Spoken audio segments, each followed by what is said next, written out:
បាទសួស្តីអ្នកទាំងអស់គ្នានៅក្នុងវីដេអូនេះគឺខ្ញុំនឹងមកបង្ហាញគ្នាយើងតកតងនឹងមេរៀនទី6នេះគឺការបង្កើតនៅអក្សររត់បែបជាពាណិជ្ជកម្មដែលគ្នាយើងឃើញភាគច្រើននៅលើអេក្រង់ទូទួលមិនថាអេក្រង់ទូទួល YouTube អីមានភាគច្រើនមានតែអត់ដឹងពីរបៀបធ្វើគេធ្វើបែបម៉េច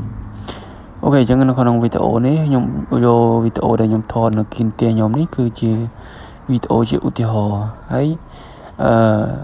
ដើម្បីយកមកបង្កើតស្រាប់គ្នាយើងថ្មីគ្នាយើងអាចថយក្រោយដូចខ្ញុំចឹងមកគ្នាយើងអាចបង្កើតនៅ new project បាន new project ដូចខ្ញុំប្រាប់វីដេអូមុនណាគឺដដែលទេអូខេអញ្ចឹងយើងបង្កើត new project មកហើយចុចរូបត្រាយនេះ new project ហើយរើសវីដេអូមួយណាដែលគ្នាយើងចង់យកមក edit នេះអានេះជាឧទាហរណ៍វីដេអូនេះចុះដល់ពេលដែលគ្នាយើង select គឺវាធ្លាក់មកខាងក្រោមនេះហើយអូខេអញ្ចឹងដើម្បីបង្កើតនៅអក្សររត់បែបពាណិជ្ជកម្មបានគឺគ្នាយើងចុចលើ tool មួយនេះ tool អក្សរ T នេះសញ្ញាបូនហ្នឹងគឺមានន័យថា tool ហ្នឹងគឺជា tool ដែលយើងសរសេរ text នៅលើវីដេអូអញ្ចឹងចុចមកអញ្ចឹងគេឲ្យរើស title មាន SRT file មានថា SRT file នេះយើងយក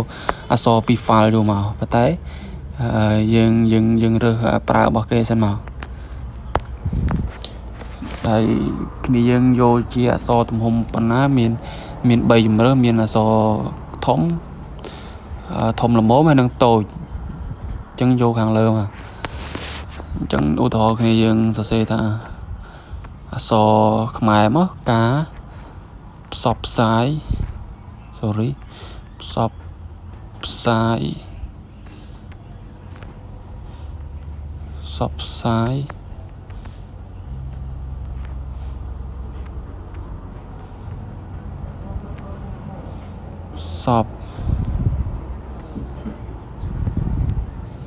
សំទោសដាក់ចេះវិញដាក់ការបង្កើតវីដេអូពាណិជ្ជកម្មផ្សេងដាក់ប៉ុណ្ណឹងមកបន្ទាប់មកគ្នាយើងចង់បរួមចេះឲ្យតូចអក្សរឲ្យតូចចេះក៏បានចង់រើស font វាបែបម៉េចក៏បានដែរអញ្ចឹងគ្នាយើងអាចតឡើង font បាននេះចុចកន្លែងពាក្យ color ហើយចុចកន្លែងអក្សរ A 2ដងមកហើយរើសទំហំឧទាហរណ៍គ្នាយើងចង់ដាក់អក្សរនឹងជាទំហំប្រហែលដូចថា50ចុចដានហើយចុច text ហើយទាញមកក្រោមមកហើយរើស color ក្រោមដូចគ្នា color គេមានស្រាប់ឲ្យយើងរើសសិនមកដល់ប៉ុណ្ណេះចាខ្ញុំយកពណ៌ខៀវហើយខ្ញុំតឡើងវាបន្តិចមកគេប៉ុណ្ណឹងបានហើយអញ្ចឹងគ្នាយើងនៅពេលដែលគ្នាយើងចង់ធ្វើឲ្យវារត់គឺគ្នាយើងចុច select នៅលើនេះ select នៅលើ text អក្សរគឺគ្នាយើងចុចពាក្យថា key frame មួយមកហើយគ្នាយើងអូអក្សរនេះមកខាងស្ដាំអូប៉ុណ្ណឹងមកបន្ទាប់មកទៀតគ្នាយើងទាញវីដេអូមកខាងនេះចុច key frame មួយទៀតទាញមកខាងមុខវិញ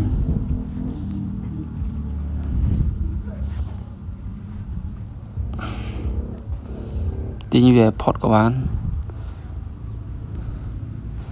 អូខេប៉ុណ្ណឹងបានហើយអញ្ចឹងយើង play សាក់មើលនេះអក្សររត់បែបពាណិជ្ជកម្ម